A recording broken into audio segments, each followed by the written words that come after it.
Buenos días a todos y todas las asistentes a esta transmisión del 9º Congreso Peruano y primer Congreso Andino de Derechos Humanos. Desafíos y respuestas frente a la crisis contemporánea. Está organizado por un conjunto de organizaciones de la sociedad civil defensora de los derechos humanos. Y vamos a, dentro de un momentito, empezar nuestro panel, que es un panel muy importante, muy interesante y que animamos a todos a seguir.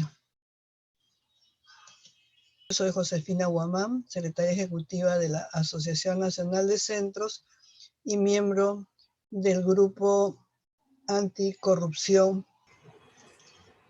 Lo que se ha previsto, los organizadores han previsto que los expositores puedan tener entre 15 y 20 minutos para exponer los temas que ellos han presentado, que es el señor Uriel Yasase, que ya está, del CEM de Ayacucho, abogado, Pedro Calvay, coordinador académico de la UTP, Omar Rosell, coordinador de la Iniciativa Ciudadana contra la Corrupción.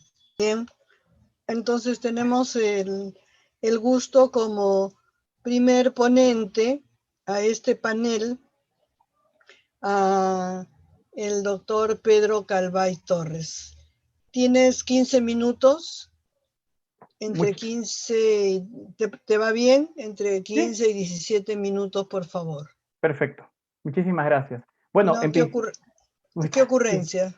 Bien, en principio quisiera agradecer a los organizadores, a PRODE, a la Coordinadora Nacional de Derechos Humanos y a los colectivos que forman parte de este Congreso Nacional de Derechos Humanos.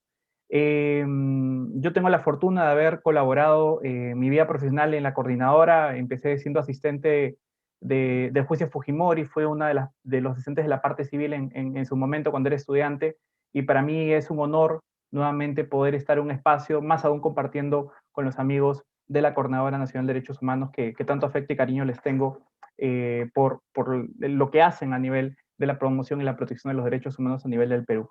Y bueno, y sin más preámbulo, el tema que nos han convocado, y de hecho queríamos compartir con ustedes, era el tema de la corrupción judicial y la visión ciudadana, pero una visión específica, la visión de las universidades respecto a cómo atender el problema de la corrupción. La universidad a la cual represento, la Universidad Tecnológica del Perú, donde yo soy coordinador académico, dentro de los, digamos, propuestas de mejora de no solamente los temas de calidad académica, sino también de compromiso social de la universidad con la mejora también de la institucionalidad democrática, identificamos una serie de problemas en la propia formación académica de los estudiantes de Derecho. Los estudiantes de Derecho en las diferentes facultades se forman en conocimientos previos de Derecho Constitucional, Derechos Humanos, Derecho Internacional, Penal, Civil y demás contenidos, pero poco se hace, al menos a nivel de metodología y de mejora del compromiso social de la universidad respecto al atender un problema tan grave como es la corrupción en el Perú. Si uno revisa los libros de Alfonso Quirós, Historia de la Corrupción del Perú, o compagina un poco la realidad judicial de lo que está pasando al día de hoy, incluso desde el caso Cuellos Blancos, escándalos más recientes, o incluso la intervención política del Poder Judicial, muchos de estos comportamientos tienen que ver con la falta de compromiso social en la formación académica de los estudiantes de Derecho. Y cómo también analizábamos, para justamente proponer alguna alternativa, cómo la academia, o sea, las facultades de Derecho, no colaboran o están totalmente de espaldas a la realidad judicial. El Poder Judicial establece políticas jurisdiccionales, el propio Ministerio Público también, incluso hablamos de organismos autónomos como el Tribunal Constitucional, pero poco hacen para comprometer o involucrar a las facultades de Derecho en el proceso de formación y de compromiso social de los estudiantes en la lucha contra la corrupción y en la promoción también de prácticas positivas en el desarrollo de la gestión, sobre todo del despacho fiscal o del despacho judicial. Entonces, en esta lógica, conociendo un poco este diagnóstico, que creo que no sería reiterativo comentarlo, porque creo que todos conocemos lo que está pasando en el Poder Judicial, porque silencio sobre la posibilidad de involucrar a las universidades en procesos de transparencia, en procesos de visibilidad de la justicia, es un tema que ha sido latente y que es latente hasta el día de hoy en el sistema de justicia. Y algunos, incluso estudios importantes, por ejemplo, me gustaría citar el estudio de Daniel Quiñones Oré, que es un profesor de la UTP también, que hizo un estudio reciente también sobre cómo la formación académica de los estudiantes influye en las prácticas corruptas por medio de la presencia de los famosos procuradores judiciales, aquellas personas que van de repente al Poder Judicial a hacer estas actividades de seguimiento de los expedientes, finalmente son estudiantes de derecho, y muchos de estos procuradores son finalmente también personas que contribuyen a la corrupción. Entonces, solamente en ese tipo de indicios decimos, hay que hacer algo, ¿no? Y tuvimos la fortuna, en el caso de la Facultad de Derecho de la UTP, de ver una alternativa muy interesante, el uso de la auditoría social a los sistemas de justicia como una propuesta para involucrar a las facultades de Derecho en el proceso de fortalecimiento de la justicia a través de uno de los pilares de la justicia, que es el tema de la visibilidad, de la transparencia de la justicia. Hicimos un estudio previo de qué es lo que está pasando a nivel de los sistemas de transparencia, e identificamos pues que el Poder Judicial al día de hoy, la política que ha tenido pública en el aspecto al acceso a la información sobre el sistema de justicia es una política bastante dispersa. Si podríamos hacer un breve examen de esto, la Corte Suprema tiene mucha énfasis en transparentar sus decisiones judiciales, por ejemplo, o hacer públicas algunas de las audiencias que desarrolla a nivel, sobre todo penales, ¿no? Aunque no de otras especialidades. En el caso de las Cortes Superiores, la cosa es mucho más crítica. Si bien al día de hoy la justicia especial en temas de corrupción se usa mucho Justicia TV para transmitir los procesos, y eso es una buena práctica en los temas de accesibilidad a información sobre el sistema de justicia, el problema es que no se conoce las decisiones que toma el juez, y no hay forma tampoco de conocerlas porque muchas veces la información judicial, las resoluciones, las sentencias que producen los jueces de cortes superiores, sobre todo, no son visibles para los ciudadanos. Los ciudadanos no tenemos forma de conocer la realidad de lo que hace un juez, solamente cuando ya emitió la sentencia, y usualmente de repente es un caso emblemático, y este caso emblemático nos llama la atención de lo que ocurre. Pero ya cuando, digamos, de repente, si hubiéramos conocido que este juez tiene una forma de pensar, una forma de pronunciarse de una manera determinada, tal vez los ciudadanos pudiéramos haber alertado y evidentemente hacer un control social de estos mecanismos. Entonces, en esta identificación de problemas es que la UTP tomó en cuenta la metodología que propuso el año 2008 la Comisión Andina de Juristas. La Comisión Andina de Juristas es una organización de derechos humanos que en 2008 empezó un proyecto que se llamó Auditoría Social a los Sistemas de Justicia. Una propuesta que vino de los propios jueces, en colaboración también con universidades en su momento, que hicieron un mecanismo por el cual las facultades de derecho ayudaran a los jueces a poder hacer visibles sus decisiones judiciales. Esto fue un trabajo muy importante. De hecho, tuve la fortuna de conocer el proyecto porque primero fui voluntario cuando todavía no era coordinador en UTP, y luego me convertí en responsable de proyecto allá por el año 2013. Pero luego el proyecto, como todo proyecto financiado por la cooperación internacional, dejó de tener financiamiento, entonces el proyecto se dejó de lado, y lamentablemente el Poder Judicial, y por más que el Ministerio Público expresaron sus buenos oficios en querer retomar la propuesta de involucrar a las facultades de Derecho, no lo retomaron. La única, digamos, cosa muy, pero muy reciente que se hizo para tratar de mejorar estos espacios de comunicación de las decisiones es el decreto legislativo 1342, aprobado durante el gobierno de Kuczynski, y luego reglamentado también casi el mismo año, que básicamente establecía que las Cortes Superiores de Justicia del Perú entregaran información al Consejo Nacional de la Magistratura, y que sea el Consejo Nacional de Magistratura, con el apoyo del Ministerio de Justicia, hicieran un portal, un espacio para hacer visibles todas las sentencias de los jueces a nivel nacional. Lamentablemente, este decreto legislativo entró en desuso, entró básicamente por la crisis que tuvimos respecto al Consejo Nacional de la Magistratura, y entendemos de que este decreto legislativo al día de hoy tiene que ser implementado por la Junta Nacional de Justicia.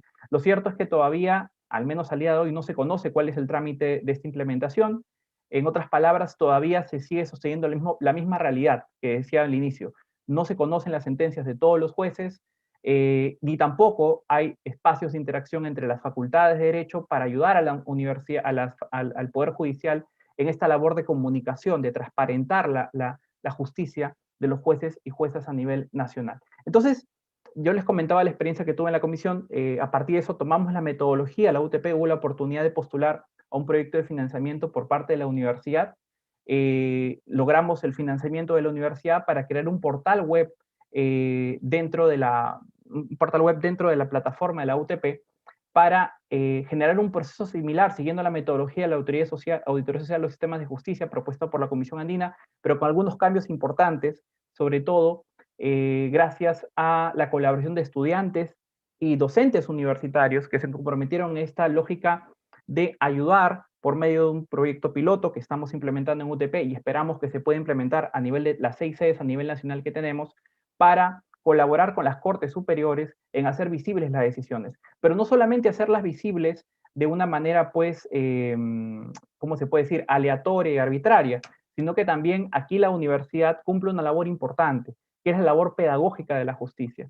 El Poder Judicial se encarga, efectivamente, y también el Ministerio Público, de alguna manera, de administrar asuntos que tienen que ver con la justicia, pero poco se hace en la labor pedagógica. Se cree que la labor pedagógica de la justicia tiene que ver básicamente con publicar, con poner el video de Justicia TV, con hacer un comunicado del Consejo Ejecutivo anunciando una sentencia. Eso se cree que es la forma de comunicar. Entonces, el proyecto en el cual soy responsable, que se llama Auditoría Social a la Justicia desde la Universidad, es una propuesta que tiene la intención de hacer esta metodología, de comunicar las sentencias y hacer una labor pedagógica de la justicia.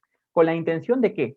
De que los justiciables, los ciudadanos, podamos conocer qué hace el sistema de justicia y cómo los jueces están pronunciando en los diferentes asuntos que tienen competencia, pero al mismo tiempo no solamente conocerlos, sino también darlos a conocer de una manera amigable, de una manera en que un abogado o un no abogado pueda conocer de manera real, de manera actualizada, la información que, por cierto, está en oscuridad todavía sobre lo que hacen los jueces y juezas a nivel nacional. Si me permiten, quisiera compartirles la página web. ¿Puedo compartir pantalla? ¿Sí? Sí, ¿no? Les voy a presentar un poco lo que es la página web que ya hemos lanzado esta semana que pasó, que es, la página web se llama OJA, Observatorio Judicial Abierto, y esta es la página que hemos creado para trabajar este piloto de sentencias. Hemos trabajado con 10 jueces a nivel nacional, trabajamos en alianza con la Asociación Civil JUSDEM.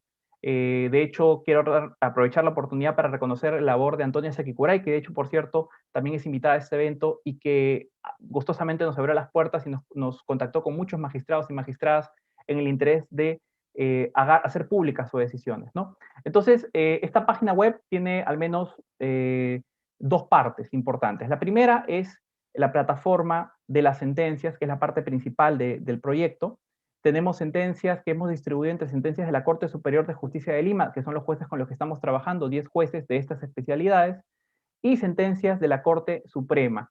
En el caso de la auditoría social, estamos tomando esa metodología para las sentencias de la Corte Superiores. Estamos clasificándolos por tipos de procesos, por tipos de materias, civiles, penales, laborales y constitucionales inicialmente, y estamos trabajando, y aquí quisiera mostrarles cómo estamos distribuyendo esta información. Entrando a la información de un juez civil, aquí se identifica los nombres de los jueces participantes de las Cortes Superiores de Justicia de Lima, y por ejemplo, las sentencias que ya hemos logrado sistematizar, como ejemplo para que vean un poco cómo estamos viéndolo, son las sentencias de la doctora Juana Torreblanca, ¿no? La doctora Juana Torreblanca Núñez es una jueza civil, ¿no?, especializada en lo civil. ella nos entregó aproximadamente unas 280 resoluciones, las cuales los estudiantes en conjunto con profesores de la Facultad de Derecho se encargaron de sistematizar de esta manera, ¿no? Ustedes pueden encontrar que está organizado por temas que los profesores identificaban que eran necesarios de ser visibles, ¿no? A veces una persona que es abogado, no siéndolo, quiere conocer qué es el acto jurídico, porque muchas veces los abogados hablan de un acto jurídico, qué son los contratos, ¿no? Qué problemas tenemos a nivel contractual, qué problemas en temas de indemnización. Entonces, toda esta clasificación ha sido realizada por los estudiantes en colaboración con docentes universitarios, y la información que se encuentra aquí a la parte de derecha, tenemos a todos los PDFs de las sentencias. Esta información fue entregada por los jueces al equipo del proyecto, y nos encargamos en el manejo de la información. También tuvimos mucho cuidado en los temas de intimidad, sobre todo. Cumplimos Perdón, disculpa, tienes 4 minutos. Sí, gracias.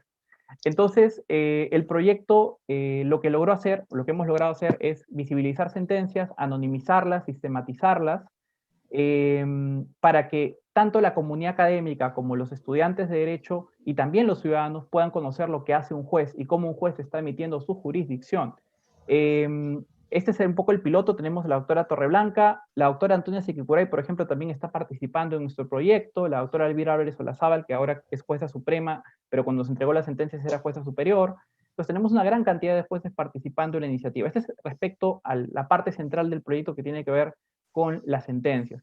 Pero también una cosa importante que nos ha preocupado en el proyecto, no solamente es visibilizar las sentencias, sino también hacer o analizar las líneas de pensamiento jurisdiccional, analizar también los elementos de predictibilidad en las sentencias. Y en ese aspecto, también en el portal web, todavía está en proceso de implementación, tenemos unos estudios que los estudiantes han hecho sobre la jurisprudencia de los jueces y juezas, con la intención de ayudar también a que las personas puedan conocer cómo un juez resuelve, cómo un juez razona en los casos que tiene competencia. Y esto, consideramos, esta pedagogía de la justicia puede ayudar de una manera importante a la prevención de la corrupción y también a la promoción de la predictibilidad en la justicia a nivel nacional. Y un tema importante que tenemos todavía también como piloto dentro de la página hoja es una pestaña dedicada al tema de derechos humanos. Es un proyecto que todavía vamos a implementar el próximo año, que es, queremos trabajar con el tema del control de convencionalidad.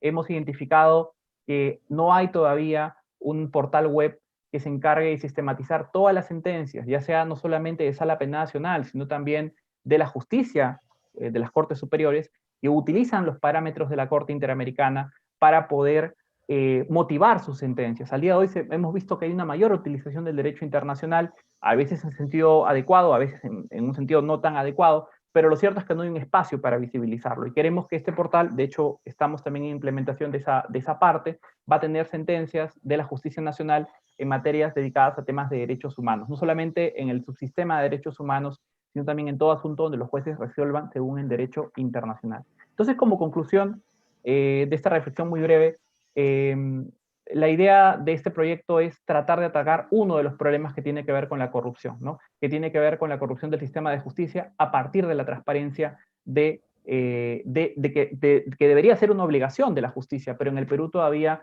hemos visto, todavía no se ha adecuadamente implementado este deber de hacer visible y transparentar las sentencias de los jueces y juezas a nivel nacional. Solamente quiero cerrar agradeciéndoles y invitándolos nuevamente a poder escribirnos. Esta página web está en proceso todavía de construcción. Colaboramos con estudiantes y con docentes de la Universidad Tecnológica del Perú, pero nuestra motivación también es que esto se pueda implementar, ¿por qué no en otras universidades? Porque ese era el espíritu del proyecto cuando la Comisión Andina lo implementó, y queremos que esto también sea parte de una política pública, ¿por qué no en unos años, de parte del Poder Judicial, para vincular a las facultades de Derecho en el proceso de fortalecimiento de la justicia a nivel nacional? Les agradezco muchísimo. Muchas gracias. Excelente, Pedro, por la exposición, la experiencia y el muy buen uso de tu tiempo. Ya los comentaristas seguramente van a precisar algunos puntos especiales de tu presentación. Quisiéramos ahora entonces darle la palabra al señor Uriel Yasache, que nos presentará también una experiencia vinculada a los temas de control anticorrupción. Él es abogado del CEN Ayacucho. Doctor Uriel tiene 45 minutos, no, 15 minutos para poner su presentación. Le agradezco bastante. Muy bien, muchas gracias por la presentación. Mi nombre es Uriel Yasace Orozco, abogado de profesión. Y en principio debo agradecer a la organización del primer Congreso Peruano, mejor dicho, el 9º Congreso Peruano y el primer Congreso Andino de Derechos Humanos por hacer posible mi participación, además haber tenido en cuenta mi propuesta de ponencia. Bien, antes de continuar con lo que he venido a decir en este evento, debo manifestarles que a la fecha, pues, nuestro Estado, en especial el Perú, viene atravesando situaciones muy problemáticas, centrándome en el tema relacionados con la corrupción de algunos servidores y funcionarios públicos. El tema que traigo para el día de hoy es, a ver si me permiten compartir mi pantalla, les suplicaría por favor, si se puede, aquí estoy compartiendo, me esperan unos cuantos segunditos, me gustaría que me confirmen si es que se observa ya mi pantalla.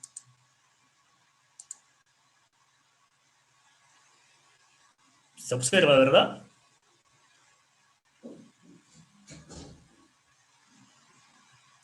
A ver si me confirman, ¿se observa mi pantalla? Sí, está muy bien. Ya, sí, se muy observa, bien. Muy bien. ¿También me escuchan? Ya, está bien. Está Bien. todo perfecto. Ya, muy bien, muchas gracias. El tema a tratar es el peculado de medicamentos y materiales de bioseguridad. Una pregunta es, ¿afectarán derechos humanos? ¿Acaso apropiarse, utilizar medicamentos y materiales de bioseguridad, que sería aparentemente la configuración del presunto delito de peculado, conforme está regulado pues, en el artículo 387 del Código Penal peruano? Esta conducta, así como está, a la fecha, no se habla de una posible afectación a los derechos humanos. Cualquier servidor público, cualquier funcionario público que se apropie bienes o caudales o efectos del Estado, va a incurrir en la comisión del presunto delito de peculado, conforme se encuentra regulado en el artículo 387 del Código Penal. Pero esa redacción de aquella fórmula legal ha sido realizado por el legislador penal anterior y sin pensar en una posible catástrofe de naturaleza que afecte la salud de los habitantes de la Tierra. No ha sido pensado en ese sentido, sino que se ha redactado en un ambiente mucho más tranquilo, en sosiego de salud pública. Pero más no se pensó qué pasaría si es que en algún momento, así como por ejemplo verbigracia, el COVID-19 que a la fecha viene, ¿no?, propagándose, los estados de los diferentes países hacen esfuerzos con fines de poder frenar, quizás hasta erradicar, aunque es algo imposible, el avance y el brote del coronavirus. Esta es una desgracia a nivel mundial, pero siempre va a existir, como en toda sociedad civilizada, siempre va a existir personas que se dediquen a delinquir. Sí o sí, porque no hay una sociedad perfecta. Siempre va a existir una sociedad con personas que van a realizar conductas desadaptadas. Esas conductas desadaptadas, enfocándome ya en el tema que vengo a tratar, está relacionado con los servidores y funcionarios públicos del área de la salud del Estado peruano. Ellos podrían ser tranquilamente profesionales de la salud como enfermeras, ingeniería, obstetras, químicas farmacéuticas, entre otros. O sin ser de esta profesión, de repente están destinados ¿a qué? A poder administrar los bienes y caudales, pero relacionados con los medicamentos y materiales de bioseguridad. Entonces, no necesariamente estamos hablando de un agente del delito que va a ser sí o sí un profesional del área de la salud. También podría ser otra persona dedicada a este sector. Para entender si es que el peculado de medicamentos y materiales de bioseguridad afectaría a derechos humanos, hay que entender en primer lugar cómo está redactado el artículo 387 del Código Penal peruano. Bien, dicho artículo nos hace referencia a un peculado doloso y culposo. Si nosotros revisamos en sus 4 párrafos de este tipo penal, vamos a encontrar que en el primer párrafo, que sería el tipo base del delito de peculado, hace alusión al verbo rector de aquel que se apropia o utiliza en cualquier forma o para sí otros caudales, efectos. Pero dichos bienes le pertenecen al Estado y el Estado está confiando en su servidor o en su Ahí está. funcionario público. Sin embargo, en algunas ocasiones, estas personas que están a cargo de administrar estos bienes del Estado, pues terminan apropiándose o finalmente utilizando. Y esta apropiación o utilización se va a dar en algunas ocasiones de forma dolosa, con conocimiento y voluntad de querer incurrir en ese acto, pero en otras ocasiones ya también por una negligencia por parte de la persona que estaba convocado ¿a qué? A custodiar dichos bienes. Así como está redactado en el primer párrafo del artículo 387, si se produciera el peculado de medicamentos y materiales de bioseguridad, podríamos decir que esa conducta podría encuadrar, configurar en este primer párrafo. Va a depender. Va a depender para decir sí o para decir no. Será positivo, o sea, que sí encaje en esta redacción, si es que estamos hablando, pues, de que la apropiación, utilización de estos medicamentos y materiales de bioseguridad no estarían afectando, ojo, otros derechos fundamentales. Y los derechos fundamentales, por lo menos lo principal, lo esencial, que gracias a ella existen los demás bienes jurídicos, es la vida.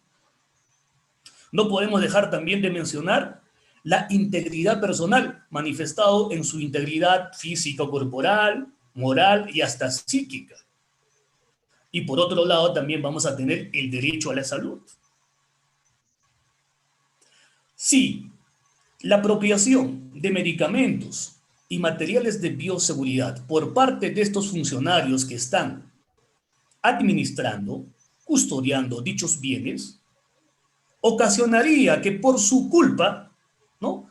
Por su conducta de apropiarse o utilizar, generaría la muerte de una colectividad de personas. Pensemos, pues, a ver, de una determinada región, o un anexo de una determinada región. O quizás se produciría la afectación a la integridad personal. Ojo, si nosotros vamos a hablar de una pandemia como el COVID-19, pues bien sabemos que cobra o viene cobrando vidas humanas. Y pongamos como ejemplo, a consecuencia de repente de que se hayan apropiado, hayan utilizado para fines individuales o para satisfacer intereses de terceros, teniendo la obligación de que dichos materiales y medicamentos de bioseguridad tenían que ser dispuestos o quizás distribuidos entre los miembros de una comunidad, y este servidor y funcionario público no lo hizo, en consecuencia, una pandemia va a empezar a cobrar gran cantidad de vidas humanas. Y van a fallecer, como bien el COVID ya nos ha enseñado, en primer lugar, las personas que son muy vulnerables. Y estas personas fallecidas, a consecuencia de su vulnerabilidad, pues, tienen también familias. Tendrán cónyuges, convivientes, hijos, nietos, etc. Y las personas que quedan en vida, al ver la muerte masificada a consecuencia de una pandemia, ¿Qué creen que se genera en la salud de esas personas que están con vida? Claro, no habrán perdido la vida, pero también se está afectando un bien jurídico llamado integridad personal, en su vertiente de la integridad psicológica. Se va a generar ciertas traumas en estas personas. No solamente ellos, sino que también, por ejemplo, estamos hablando de una colectividad, ¿eh? Estamos hablando de una comunidad. ¿Qué pasaría si es que ello se propaga a nivel de esta comunidad, inclusive ya trasciende fronteras? Ahí va a entrar a tallar otro bien jurídico, la salud. Y la salud no solamente tiene que ser interpretado pues en el bienestar corporal o física de la persona, o en el bienestar psicológico, sino que también en la calidad de vida que puede tener un ciudadano. Esto quiere decir, si estamos en problemas de una pandemia que está atacando la salud de los seres humanos, ¿qué requerimos? Requerimos que el Estado, ¿no? Como reconociendo que es el llamado a poder establecer políticas públicas para mejorar la calidad de vida, por lo menos gestione o garantice que cada ciudadano tenga el acceso a la atención, a la recuperación, a la medicación y al tratamiento en cuanto a su salud. El acceso a una buena salud a través de los diferentes establecimientos o centros médicos que pueda tener el Estado peruano. Pero todo esto se puede frustrar pese a que tenga buena voluntad el Estado y haga las gestiones magníficas, se puede frustrar y no puede llegar para los beneficiarios si es que ciertas personas de forma individual o de repente organizados deciden apropiarse, utilizar, disponer los materiales de bioseguridad y algunos medicamentos que el Estado ha dispuesto. En la praxis ya se ha suscitado.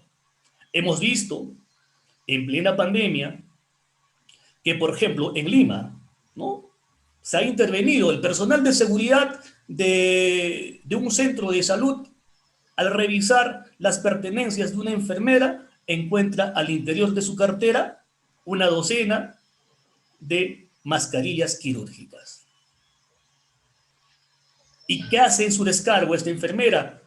Bueno, pensé que era normal, pero ahora que ya sabes que tengo 12, devuélveme 4, porque 4 sí me dieron. O creo que dice 2 sí me dieron. El resto puedes llevarte. Esa conducta realizada por esta enfermera, de alguna manera, pues, configuraría el delito de peculado. De repente, como la jurisprudencia y la doctrina ya estableció en su momento, si es que la cantidad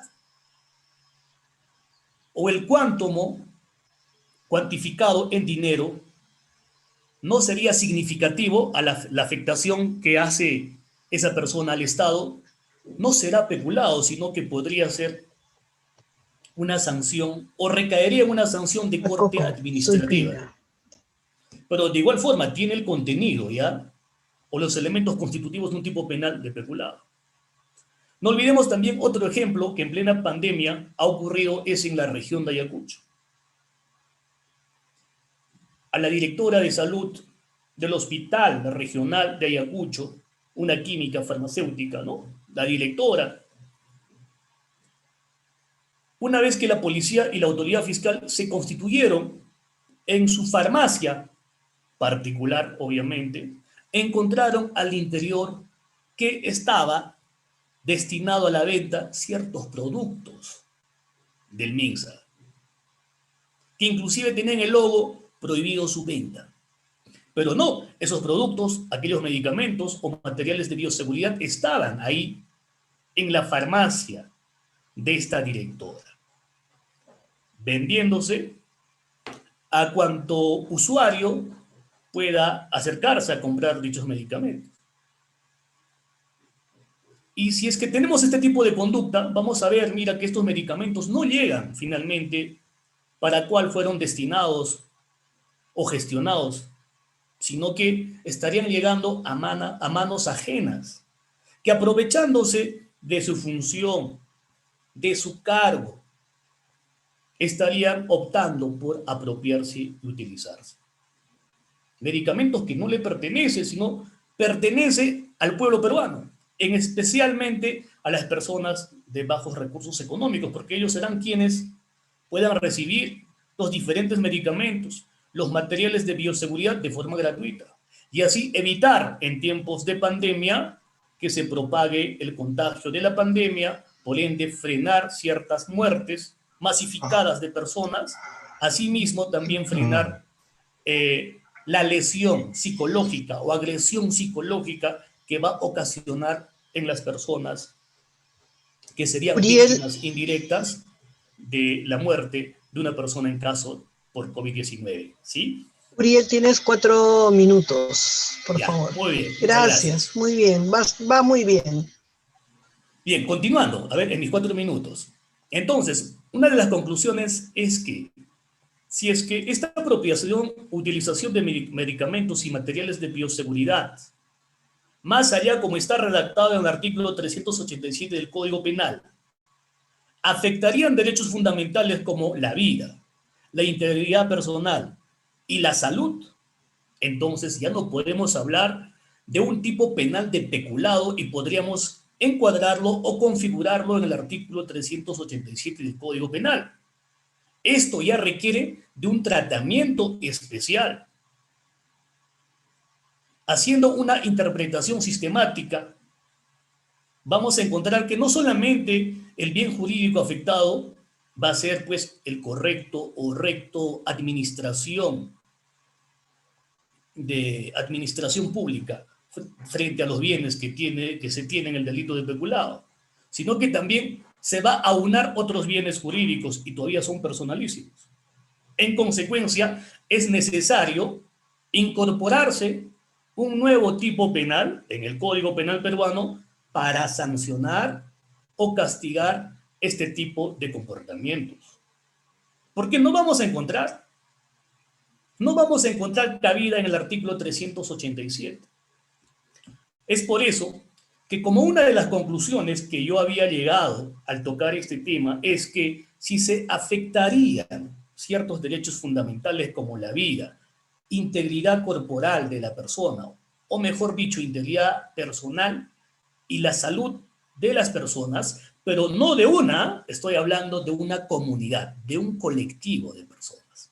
Si fuese así, es necesario que se incorpore, como sugerencia, que se incorpore en el artículo 319 dicho comportamiento o conducta consistente si es que la apropiación o utilización de medicamentos y materiales de bioseguridad en periodos de emergencia sanitaria por causas de pandemia, si fuese así, se tendría que ubicar en otro tipo penal recaído en los delitos contra la humanidad. Quizá, digo yo, es mi propuesta, en el artículo 319 del Código Penal, ahí tendríamos que incluir un numeral más, en el sentido de que, si es que a consecuencia de la apropiación o utilización de medicamentos y materiales de bioseguridad en tiempos de pandemia se generan la muerte, se genera la afectación a la integridad personal o salud de un conjunto de personas, este delito debe ser configurado como delitos contra la humanidad. Artículo 319 del Código Penal. Muchas gracias. He terminado. Muchísimas gracias por esta valiosa aporte que estás haciendo. Creo que tenemos 2 ponencias realmente muy motivadoras. Entonces, le voy a pedir si está en la sala nuestro siguiente comentarista, nuestro siguiente exponente, que es el doctor Omar Rosell. Omar está en la sala, por favor, le pido su intervención y adelante, con ánimo como lo han hecho los 2 expositores anteriores. Sí, buenos días. No sé cuánto tiempo tengo para poder hacer uso. 15 minutos, Omar. Ya, ok. Bueno, muchas gracias. Agradecerles por la invitación y también saludar a esta importante actividad que se viene desarrollando para poder ir reflexionando con respecto al tema de los derechos humanos. Bueno, a mí me han pedido un poco desde la posición de sociedad civil hablar sobre corrupción, derechos humanos y desde la mirada pues que tenemos desde sociedad civil. Yo soy Omar Rosel Barrientos, actualmente presido la iniciativa ciudadana contra la corrupción aquí en la región Ayacucho, una plataforma ciudadana bastante reciente. Estamos en proceso todavía de poder fortalecer esta iniciativa de un grupo de ciudadanos y ciudadanas que lo que busca es empezar a desarrollar acciones ciudadanas que permita también generar iniciativas, ¿no? Iniciativas de propuestas de política pública a nivel regional para la lucha contra la corrupción y para que las instancias gubernamentales, ¿no?, puedan efectivamente respetar, generar condiciones para un respeto irrestricto de los derechos humanos, ¿no? Bueno, yo quiero empezar un poco hablando de lo que implica, pues, para nosotros como sociedad civil, como iniciativa de derechos humanos, que vivimos en un Estado democrático, una democracia que todavía tiene muchas debilidades, muchas situaciones ahí que lo vemos en los últimos tiempos, ¿no? Una democracia todavía en proceso de construcción, con muchas deficiencias, bastante endeble, pero a pesar de todo ello, hay marcos normativos donde el Estado de Derecho busca estar permanentemente vigente, en el marco del cual hay una vigencia y respeto irrestricto de los derechos humanos, ¿no? Quiero citar acá a Sinesio López. Él siempre hablaba de que sí, vivimos en una democracia, pero es una democracia de procedimiento nada más, porque cada cierto tiempo podemos recurrir de forma conjunta a poder elegir a nuestros gobernantes, ¿no? Pero bueno, vemos que esta situación de elecciones también, vemos que en este último quinquenio, ¿no? Son 5 en este último quinquenio, vemos cuántos presidentes ya tenemos, y eso habla mucho de nuestra democracia, ¿no? Pero en lo que estamos todavía en una situación bastante débil es este proceso que también denominamos el proceso de democratización, o sea, de cómo a nivel de regiones, comunidades rurales, ¿no?, que son permanentemente las más excluidas, se ha ido democratizando esto de los derechos de primera, segunda y tercera generación, o sea, los derechos sociales, los derechos económicos, ¿no? Y ahí hay una situación todavía de alta deficiencia con respecto al desempeño de las instancias gubernamentales, porque cuando nosotros vamos a un proceso eleccionario, siempre pues deberíamos ir justamente a elegir propuestas vinculadas a políticas públicas que se pretende implementar y que permita justamente democratizar cada vez más nuestro país, que implica que cada vez tengamos más acceso a derechos diversos que no se ha ido permanentemente bajando para poder ir incorporando y garantizando el acceso de derechos de todas las poblaciones que vivimos. Y claro, el gran asunto es que este tipo de propuestas de políticas públicas que ofrecen en procesos electorales diversas figuras políticas y organizaciones políticas, generalmente suele suceder que tienen un una propuesta para elecciones, pero gobiernan con otro tipo de propuesta. Y eso justamente tiene que ver con algo importante y fundamental, que es con la deficiencia y profunda desinstitucionalización de los partidos políticos en nuestro país. No tenemos un sistema de partidos políticos que nos permitan, por lo menos, tener previsibilidad con respecto al accionar que van a tener estas personas o organizaciones políticas que lleguen a un cargo de representación, ¿no?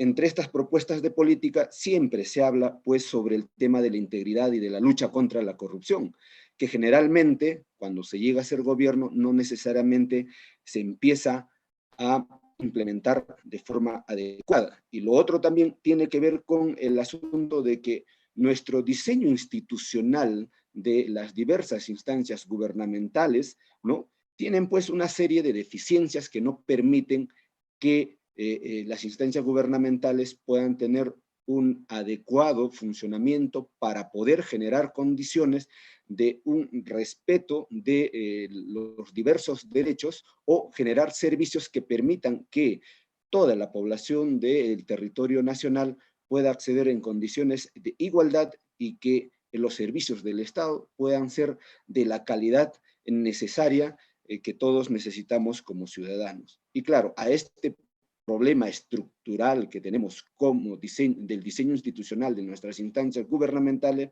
se suma un asunto que es bastante preocupante, y es cómo dentro de las instancias gubernamentales se ha ido construyendo o enquistando una estructura corrupta que no permite o que aprovecha de estas deficiencias del diseño institucional que tienen nuestras instancias gubernamentales para poder enquistarse, convivir, y muchas veces para quienes ejercen el poder les es funcional estas estructuras corruptas y conviven, y por eso a veces algunas iniciativas de lucha contra la corrupción o normas vinculadas a integridad no necesariamente son adecuadamente implementadas y no necesariamente son adecuadamente trabajadas para poder reducir los niveles de corrupción en nuestro país. Y claro, si tenemos una estructura, fallas estructurales, problemas estructurales en nuestras instancias gubernamentales y estructuras corruptas que se han enquistado en estas estructuras estatales, obviamente ha sido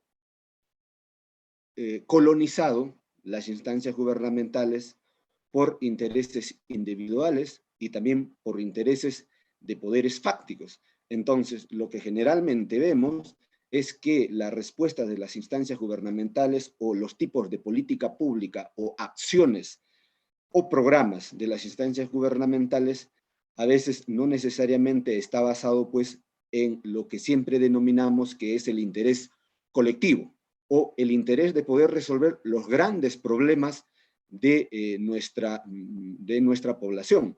Por eso es que vemos que la prioridad de un gobernante generalmente está por un lado y las grandes demandas de la ciudadanía está por el otro lado, y no coinciden. Y justamente es por estas distorsiones que generan estas estructuras corruptas instaladas dentro de las instancias gubernamentales y también que son funcionales a algunos que ejercen el poder, y esto va directamente e impacta directamente contra los intereses de la ciudadanía y específicamente contra los derechos humanos, porque no tenemos adecuados sistemas de salud, y esto ya grandemente y de forma permanente se ha ido repitiendo en esta situación de la pandemia, de cómo ha estado nuestro sistema, ha estado o nos ha cogido la pandemia en realidad de nuestro sistema de salud. Y estas cosas no son nuevas, porque yo hasta el 2018 he sido coordinador de la Mesa de Concertación para la Lucha contra la Pobreza de Ayacucho, en la cual permanentemente se ha ido difundiendo información y alertas de que nuestro primer nivel del sistema de salud es una precariedad completa, a la cual se requiere pues una intervención estatal bastante fuerte que permita potenciarlas para poder responder no solo ante una pandemia, sino ante cualquier situación de emergencia médica. Y es por eso que ahí veíamos que había madres en gestación que en el proceso del parto morían, porque no teníamos un sistema de referencia y contrarreferencia adecuado, o que un sistema de primer nivel pueda tener la respuesta adecuada.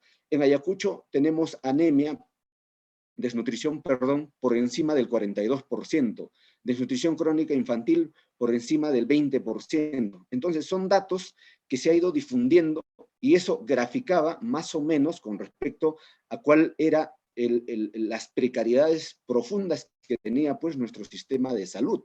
Y vayamos a otra realidad, por ejemplo, el tema de violencia contra... Y eso, el tema de salud, va pues justamente cuando no se trabaja adecuadamente, no se generan las políticas públicas adecuadas o no se implementa adecuadamente. Entonces estamos yendo contra los derechos humanos, los derechos fundamentales de poblaciones que están en situación de vulnerabilidad. Y pasa lo mismo también con el asunto de la violencia contra la mujer. Es claro que las cifras indican de que en Ayacucho, por ejemplo, de cada 100 mujeres, por lo menos el 68 han sufrido algún tipo de violencia. Entonces, eso nos grafica de que existen normativas, existen una serie de marcos normativos, pero que no necesariamente están dando respuesta, porque también, como decía hace un momento, hay fallas estructurales, porque el tema de la articulación intergubernamental en el territorio es solo una idea, es una palabra y es un discurso que no necesariamente se tiene claridad de cómo se implementa la gestión territorial articulada. Y basado en esto de que los recursos, los recursos estatales muchas veces se están perdiendo en temas de corrupción, no necesariamente a veces se atiende a estas grandes prioridades que requiere la población. Porque en el año, por ejemplo, 2017, hemos hecho un análisis del presupuesto, y solo de la cantidad de presupuesto que maneja el gobierno regional para temas de inversión, solo el 1% o menos del 1% estaba dirigido para acciones de prevención de violencia contra la mujer. Entonces ahí nos damos cuenta que no es prioridad, a pesar de que hay marcos normativos que regulan la acción estatal para poder priorizar acciones de lucha contra la violencia hacia la mujer. Entonces, para ya ir terminando, quiero dar algunos datos. En agosto de este año, la Contraloría General de la República ha hecho una publicación sobre el cálculo del tamaño de la corrupción y la inconducta funcional. Y los datos son realmente alarmantes, porque según indica, de la cantidad de casos o de servicios de control que ha desarrollado, estos servicios de control posterior, que son 1.407 a nivel nacional, que se ha tomado en consideración para poder desarrollar este estudio, indica de que en Ayacucho, por ejemplo, el perjuicio económico el año 2019 por temas de corrupción y temas de inconducta funcional, estamos hablando del orden de 36 millones. Eso solo de los casos que se ha podido hacer una intervención de control vinculado a la Contraloría General de la República. Y también hace una estimación extrapolando, o sea, proyectando cuál es la cantidad de perjuicio económico que se ha generado al Estado peruano por temas de corrupción entre el año 2017 y 2018, se está hablando de una suma de 322 millones. Entonces, es una cantidad bastante grande que se pierde por situaciones de corrupción y de inconducta funcional, que servirían justamente para empezar a trabajar de que el Estado pueda proveer servicios oportunos, eficientes y eficaces para poblaciones vulnerables que hasta el momento sus derechos fundamentales no son adecuadamente respetados, a pesar de que supuestamente estamos en una democracia donde está vigente el Estado de Derecho. Y del otro lado también hay que poner, creo, en el tapete este tema de discusión con respecto a cómo estamos desde sociedad civil organizados para hacer el contrapeso político necesario al poder político o a quienes ejercen o dirigen las instancias gubernamentales para que toda esta situación no esté como esté en este momento. Yo creo que estamos en una situación desde sociedad civil bastante debilitados todavía. Hablo acá, por ejemplo, en Ayacucho, el Frente de Defensa ha perdido el peso social y político que tenía antes, o la Federación Agraria Departamental, ¿no? O la Federación de Club de Madres, que eran de instancias de sociedad civil emblemáticas en Ayacucho, y se ha perdido, creo, también en estos últimos años, especialmente en esta década, de colectivos que trabajen temas vinculados a transparencia desde sociedad civil, ¿no? Temas vinculados a lucha contra la corrupción. Eso se ha perdido. Recién en estos últimos 2 años hay jóvenes que están constituyendo colectivos, pero son iniciativas todavía bastante pequeñas, que están trabajando acciones, por ejemplo, de la transparencia, del accionar de las instancias gubernamentales y de quienes dirigen estas instancias en el marco de la Ley de Transparencia y Acceso a la Información Pública. Nosotros que recién estamos surgiendo a partir también de la motivación del Grupo de Trabajo contra la Corrupción de Lima y algunos colectivos de sociedad civil aquí en Ayacucho. Yo creo que si no tenemos sociedad civil fuerte, orgánica, articulada, la lucha contra la corrupción, necesita pues una cuota de movilización ciudadana, de incidencia político-público desde sociedad civil para hacer propuestas de política pública, pero también ver si las políticas públicas actualmente existentes son suficientes, y si son suficientes, ¿por qué no se implementan adecuadamente?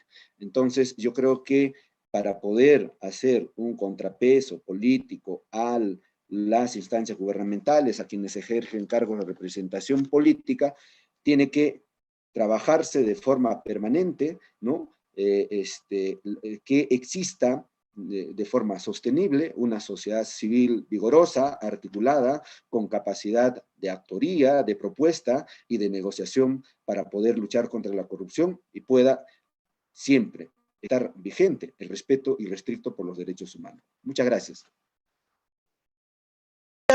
Muchas gracias, Omar. Excelente. Creo que justo la coyuntura nos obliga a que nos articulemos y movilicemos para estar vigilante con lo que viene en el proceso también legislativo y las cosas que probablemente van a retroceder.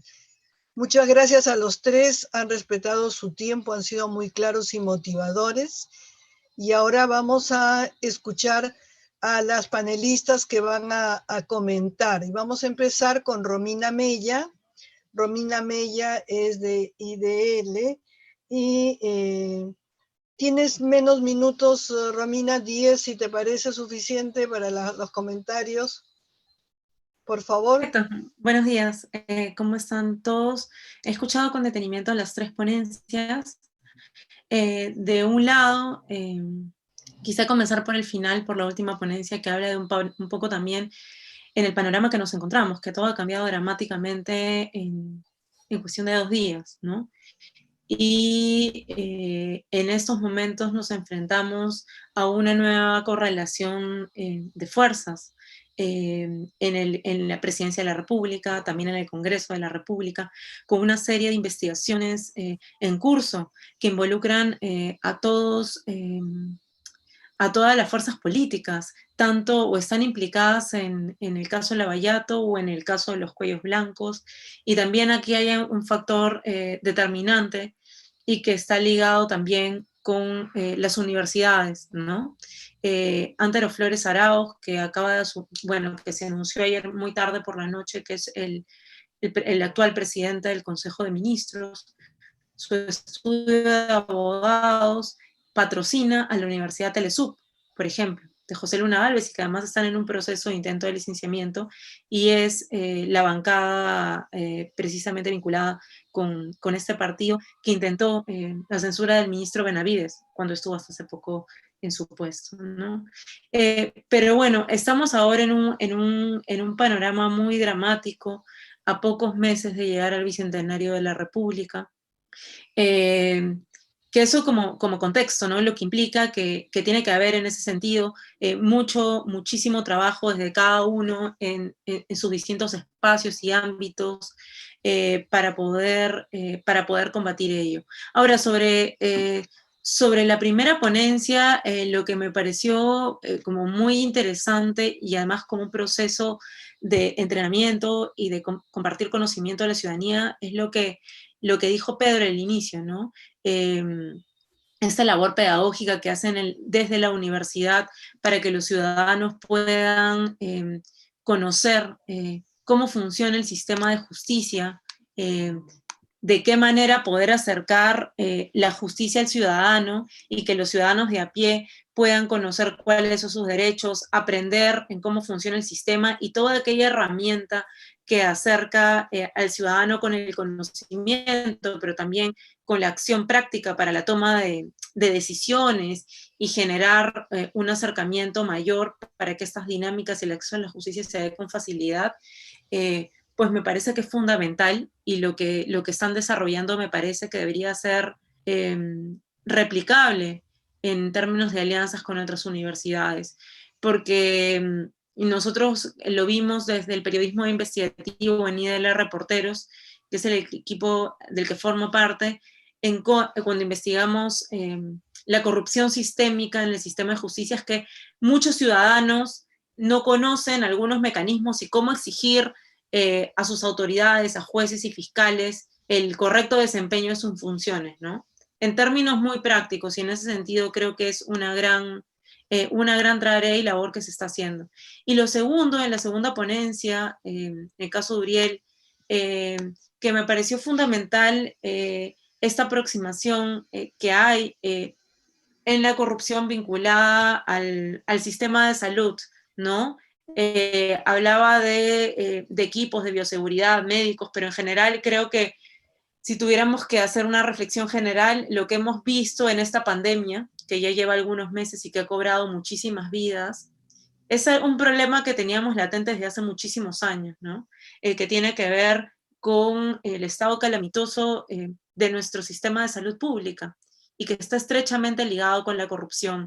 Y creo que una de las tareas más importantes de la ciudadanía y de espacios del derecho es poder cuantificar y ver de qué manera específicamente se afecta el ciudadano con la corrupción vinculada con el sistema de salud. ¿Cómo se traduce eso en la falta de acceso a la salud? Y creo que un aspecto a tratar también fundamental es la salud privada, ¿no?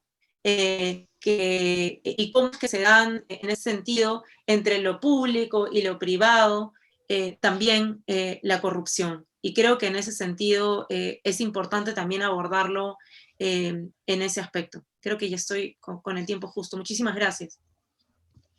Gracias, Romina. Muy pertinentes tus observaciones. Y ahora le vamos a pedir a Imi Ganosa del Centro de la Mujer Micaela Bastidas. Por favor, Imi, tienes 10 minutos también. Después vamos a recoger algunas preguntas y mientras calienta la voz, Imi, quiero destacar de que hay estudiantes colombianos que están siguiendo este taller y esta presentación. Vamos, Imi. Okay. Bueno, en principio, muchas gracias a los organizadores de este evento por considerarnos y felicitaciones a las ponencias, las tres muy importantes e interesantes que nos han planteado, interrogantes también, dudas, pero también nos han planteado algunos mecanismos importantes de poder implementar y por los cuales demandar. Yo quiero comenzar diciendo que el tema no existe ningún acto de corrupción desde el Estado que no afecte los derechos humanos, de un grupo, de una comunidad o de un individuo o individuo.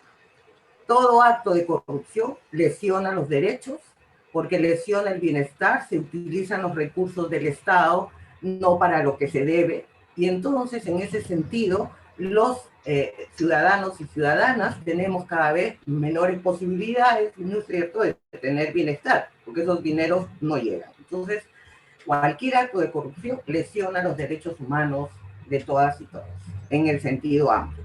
Quiero decir que la corrupción no es un tema de hoy, está instalada desde la conquista y la independencia no logró resolver, sino que cambiaron los actores, digamos, de esta corrupción.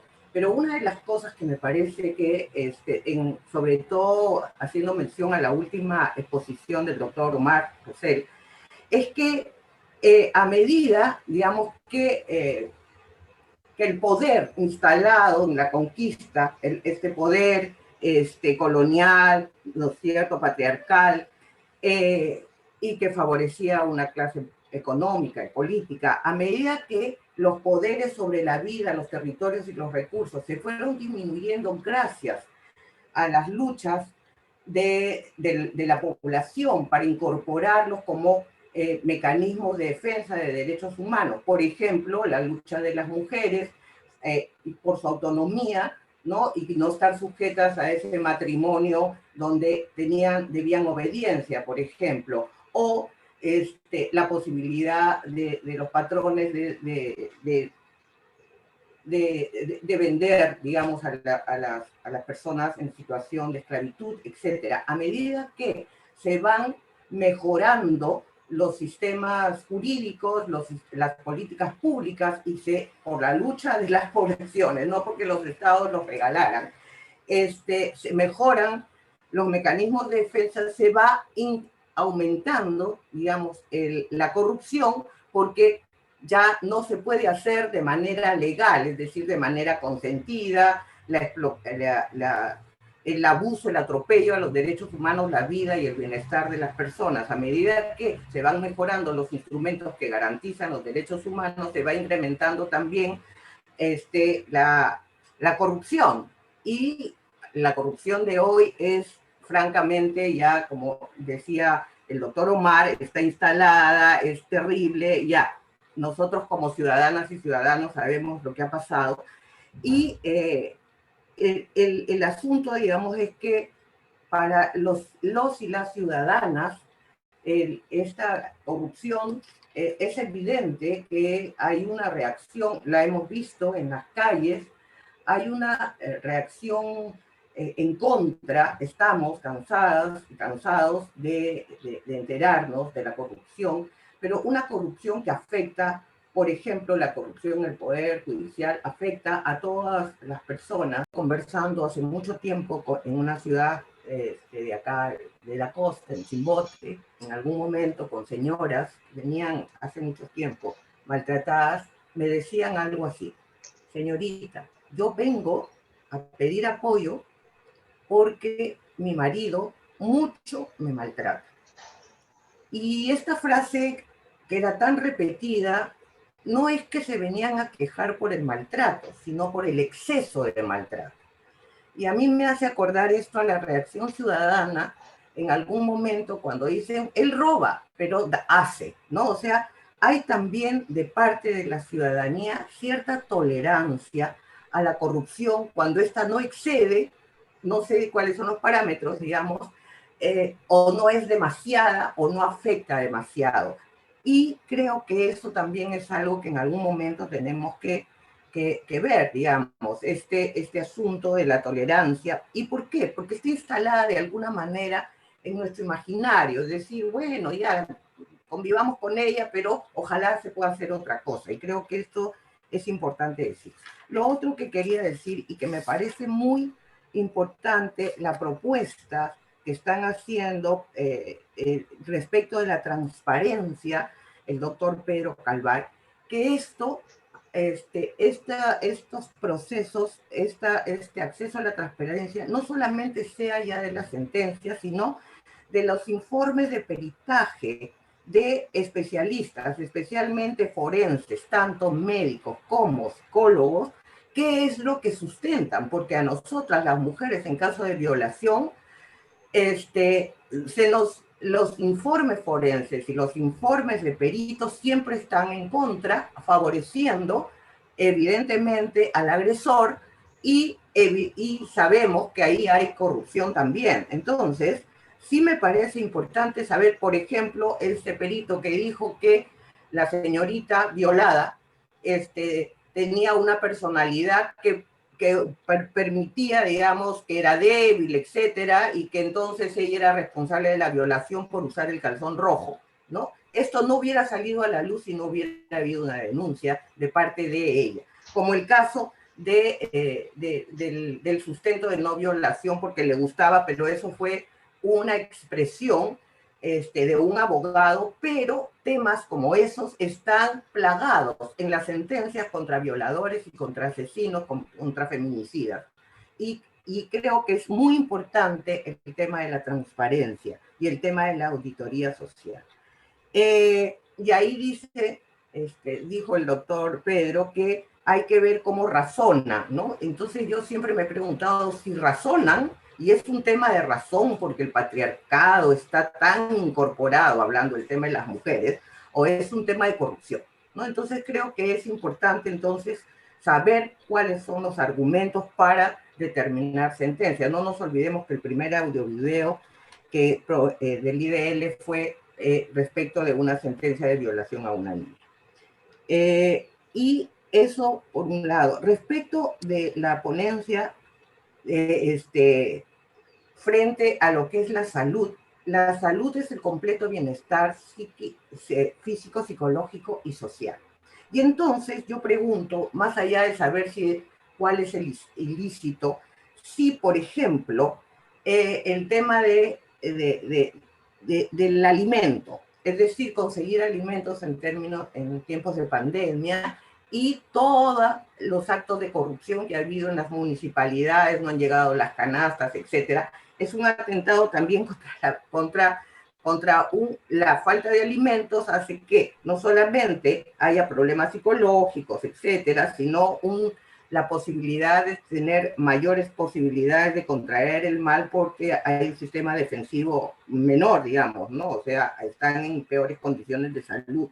Entonces, ¿cuál es el límite de la afectación al derecho de salud? Me pregunto yo, porque en cualquier tipo de circunstancias, por ejemplo, que tiene que ver con vivienda, que tiene que ver con territorios, entonces la actividad de la minería legal o ilegal en los territorios durante la pandemia, que han seguido derramando mercurio, la contaminación de los ríos, la contaminación y la deforestación, no sería también considerar no sé si sería tan grueso como un acto de lesa humanidad, pero sí un atentado contra la vida y la salud.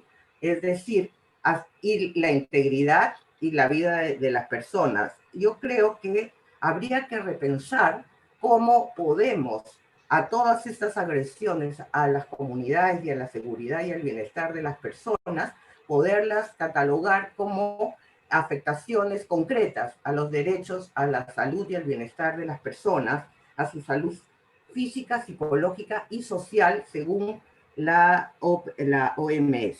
Entonces, sí nos parece que nos permite pensar estas dos ponencias en muchas alternativas, en muchas propuestas que podríamos desde la sociedad civil ir pensando, porque sí hay que mejorar los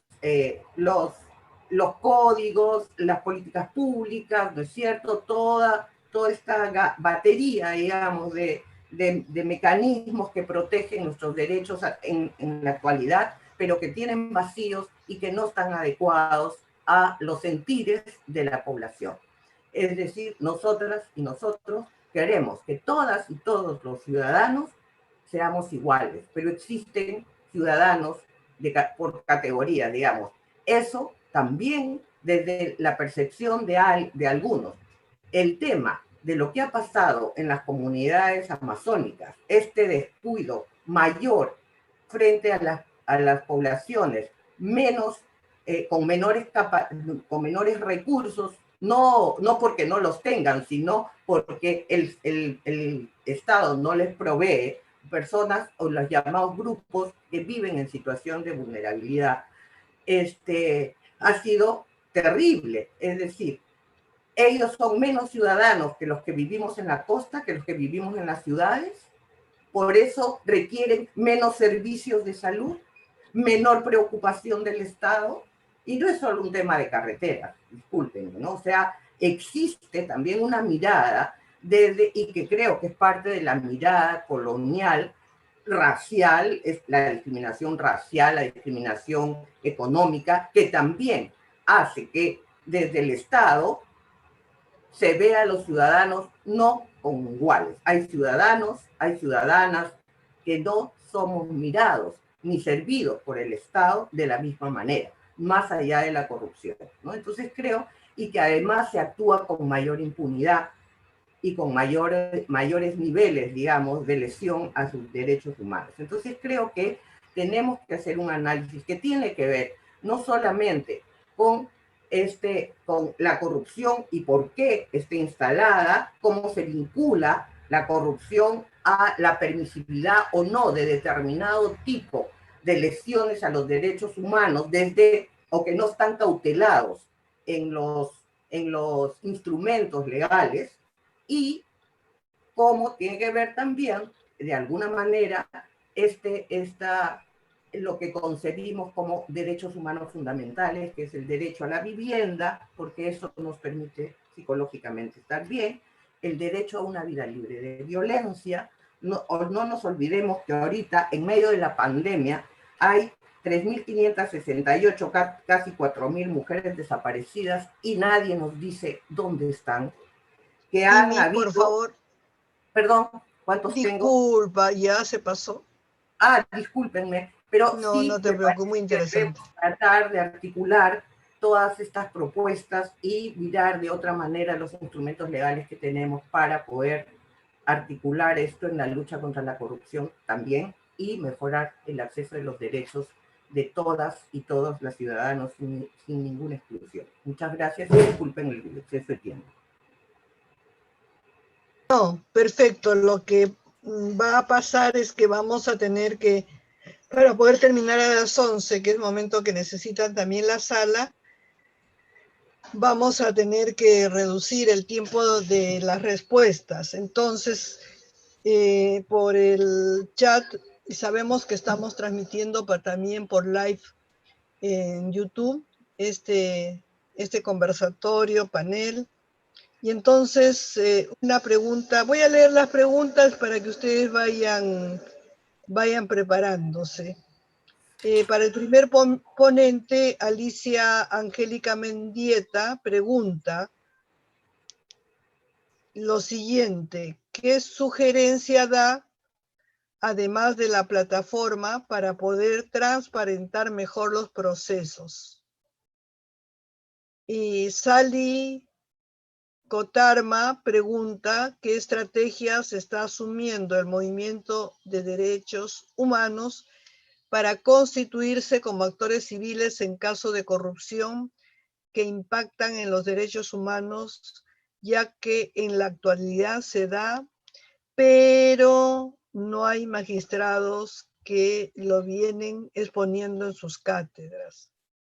Esta misma persona plantea, por ejemplo, en los casos de los peajes, un magistrado planteaba la posibilidad de que organizaciones se incorporen como actores civiles para que los afectados en su economía tuvieran un rol más allá del rol del propio procurador. Y Sally sigue haciendo algunas preguntas, entonces creo que con estas nos vamos a decantar. Y Erika Laos pregunta: gracias por resaltar el efecto global del tema, que sin duda trasciende disciplinas, fronteras, organizaciones, comunidades y ciudadanos. Escribe la doctora Erika Laos desde Estados Unidos. Entonces, están planteadas las preguntas y entonces empezamos por el primer ponente y le vamos a dar 4 minutos o 3 para responder a cada uno de los 3. Y también Imi podrá hacer una reflexión final. Entonces, ¿quién quiere empezar? Empezamos por Pedro, por el doctor Pedro. ¿Qué tal? Sí, ¿qué tal? Gracias por la pregunta referida al tema de qué hacer, ¿no? Aparte de la plataforma. La plataforma es un que tenemos que, bueno, Hoja es una plataforma piloto, ¿no es cierto? En realidad trata de atender un problema respecto a la transparencia judicial. La transparencia judicial tiene problemas mucho más grandes, incluso también vinculados también a logística. El Poder Judicial tiene una deficiencia, por ejemplo, de equipamiento y de acceso a ciertas plataformas, incluso de uso de la subida de sentencias. Yo lo conozco justamente en el diálogo que tuvimos con los jueces, nos comentaban de que ellos cuando producen la sentencia tienen una especie de portal donde ellos proyectan la sentencia, se la suben a la plataforma y esa base de datos la tiene cada Corte Superior. El problema es que esa base de datos se queda en la Corte Superior y no llega al Consejo Ejecutivo, tampoco llega a la Junta Nacional de Justicia todavía, porque eso todavía está en proceso de implementación, el decreto legislativo 1342, pero hay un tema de logística que falta atender, hay un tema también de práctica judicial de los magistrados y magistradas a la hora de hablar de las resoluciones judiciales. Hay una mala práctica que tiene que ver también con el problema de la carga procesal, donde los jueces, por ejemplo, hacen planchazos. Y justamente este proyecto nos permite también identificar ese tipo de prácticas, ¿no? Tengo un proceso de alimentos, yo tengo una sentencia en plancha, le cambio de nombre, le cambio incluso de repente de justiciables y luego ya la publico. Entonces uno se identifica a veces estas prácticas por medio de la transparencia, ¿no?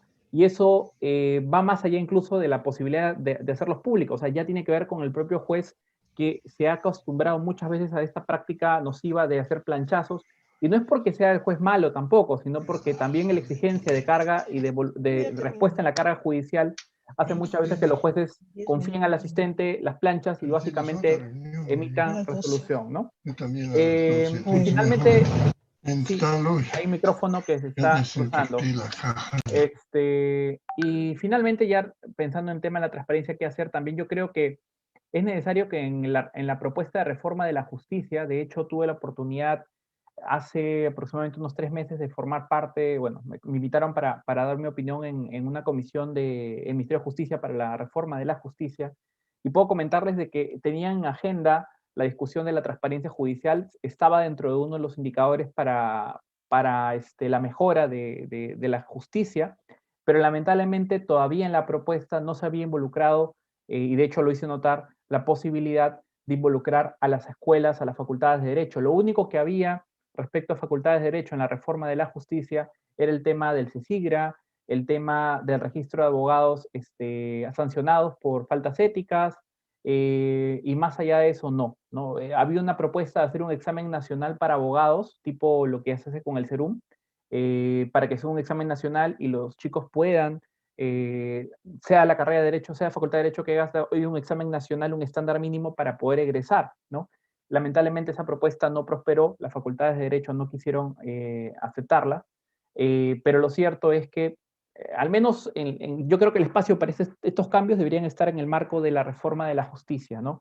Y hacer más énfasis en las reformas de transparencia judicial, predictibilidad y acceso a la justicia para las personas más vulnerables. Creo que la intención de hacerlo transparente, la justicia finalmente va a un camino, que es justamente hacer la justicia más asequible para las personas vulnerables. No es posible tener un sistema de justicia que esté de espaldas a las personas vulnerables. Esa sería mi respuesta. Muchas gracias. Muchas gracias, excelente. No sé, Uriel, quisiera intervenir. Si no, Uriel. Sí, bueno, quisiera intervenir, pese a que no hubo creo que al parecer, la pregunta que se ha formulado no está enfocado al tema que he expuesto. Sin embargo, voy a aprovechar tan solamente en unos minutos en recalcar lo siguiente. En la propuesta que venía asumiendo ¿Me escuchan, verdad? ¿O ya no Sí, me sí, escuchan? perfecto. Ya. En la propuesta que venía asumiendo, hubo contrapartes que referían si es que, ¿qué pasaría si es que en la utilización y apropiación de medicamentos y materiales de bioseguridad se tendría en consideración la valorización o el cuántum afectado a los bienes apropiados o utilizados? Ello haría que de repente lo que estoy proponiendo no encajaría en incorporar como un nuevo tipo penal o como una circunstancia quizás agravante en los delitos contra la humanidad, la apropiación y utilización de medicamentos. Pues dejan de había una posición muy firme al respecto, en el sentido de que en la apropiación y utilización de medicamentos y materiales de bioseguridad, no es que se va a tomar en consideración la cantidad o el valor que se va a afectar al Estado, sino que se tiene que tener en cuenta si se va a afectar por esta apropiación o utilización la vida, la integridad personal, la salud de las personas. Hay que entender que estos bienes jurídicos son incalculables económicamente. No podemos ponerlo un precio a la vida, no podemos poner un precio a la integridad personal, mucho menos a la salud. Por esas razones es que no estaríamos frente a un tipo penal de peculado, sino por lo contrario, se estaría enfatizando en que estamos frente a un tipo penal contra la humanidad. Bien, solo eso quería recalcar. Gracias, muy pertinente tu observación. Entonces, le damos el uso de la palabra al representante de Ayacucho, el señor Omar Rosell. Si quiere contestar o incluir alguna reflexión final, y después Imi le pediría que cierre la reunión.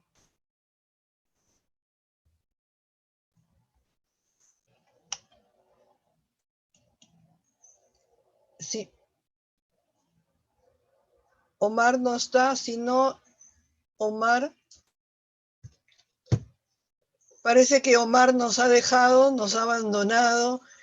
Estaba esto previsto hasta las 11, y entonces le voy a pedir a Imi una reflexión de conjunto a partir de las preguntas y de las reflexiones finales de los participantes, y también si quieres retomar alguna idea que no terminaste de decir en tu comentario. Solamente tienes 3 minutos o 4. Gracias. Así es la vida. Sí, lo primero que quiero decir es que las tres ponencias me han, o sea, por lo menos a mí, me han dejado con mucha expectativa de seguir pensando. Como digo, no soy abogada, sin embargo, este cambio en las figuras legales, la propuesta de incluir, digamos, como un crimen, un crimen de lesa humanidad, el tema el peculado frente a los insumos de bioseguridad, a los medicamentos y otros que de repente no tenían que ver directamente con el COVID, pero que sí se dejaron de atender, digamos, ¿no? Que no se repartieron, afectando otros derechos también frente a la integridad de las personas, como porque se cerraron se atendía el COVID, y también producto de ello hubo pérdida humana, digamos, por no atender otras enfermedades. Habría que ver si esto es viable, ¿no? Y el tema de la transparencia me parece súper importante.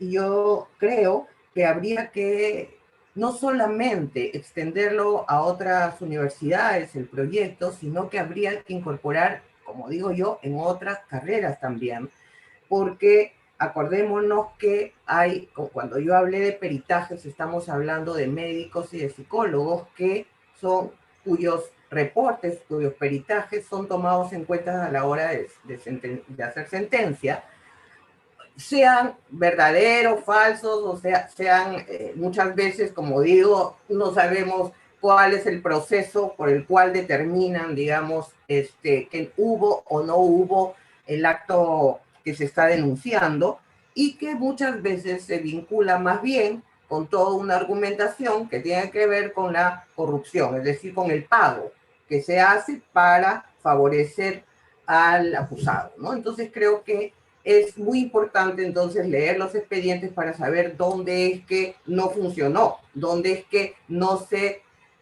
dijo lo que se tenía que decir, o se utilizó una figura que no correspondía, digamos, ¿no? O lo que fuere. Entonces habría que incluir a otras especialidades. Estoy hablando de medicina, psicólogos, en fin. Esto es importante. Y lo otro que me parece importante decir es que tenemos una gran tarea. En este momento el país está atravesando una situación crítica. Creo que el tema de la corrupción y la democracia son dos temas que aparecen en nuestra agenda inmediata. No es que no aparecieran antes, pero creo que hoy día alguien dijo, ¿no? En un Estado de Derecho, cada vez no sé si estamos en un Estado de Derecho hoy día, creo que no puedo contestar esa pregunta, no soy abogada, pero yo siento que no los tengo. Por lo menos mis derechos siento que están mal, ¿no? No tengo, incluso mi derecho a la protesta está en riesgo porque se está criminalizando la protesta. Entonces, lo que ha sucedido ayer, las tanquetas, los apresamientos, etc. Entonces, creo que el tema es urgente, el tema es importante, y todas las propuestas tienen que ser trabajadas. Creo que da mucho que pensar las propuestas que han hecho, y personalmente creo que no podemos dejar de incluir a otras especialidades en el análisis, incluso del sistema legal, del sistema de justicia, de los sistemas y de las políticas públicas que garantizan nuestros derechos. Como digo, es necesaria una modificación, una reforma de los códigos, avanzar en la defensa de los derechos y en la inclusión de todas y todos los ciudadanos por igual, sin olvidarnos que la población más afectada, digamos, es la que se encuentra en situación de vulnerabilidad. No es que sea una población vulnerable, de por sí no es una población vulnerable, es una población vulnerada o en situación de vulnerabilidad. Creo que también es importante reconocer la fuerza que tiene esta población, la lucha que ha dado, la valentía y el valor, y los recursos que ha tenido, que felizmente vienen de nuestra historia y de nuestra tradición curativa, que no ha habido más víctimas. No creo que tenemos que comenzar a reconocer que nuestras poblaciones tienen la fuerza, tienen el coraje y tienen la posibilidad de resistir. Estamos resistiendo, estamos proponiendo, y esto es lo que debería ser como el último comentario, la necesidad de articularnos en un solo esfuerzo, en una sola lucha. Muchas gracias. Bueno, agradecemos muchísimo a cada uno de los participantes de este panel y de los comentaristas, porque creo que los temas que han tratado son de absoluta actualidad, son coyunturales y de largo plazo al mismo tiempo. Creo que para el grupo de trabajo anticorrupción ustedes serán un referente que tendremos en cuenta para nuestro trabajo. Les agradezco mucho su participación. Muchas gracias y muy buenos días a todos y a todas por su participación.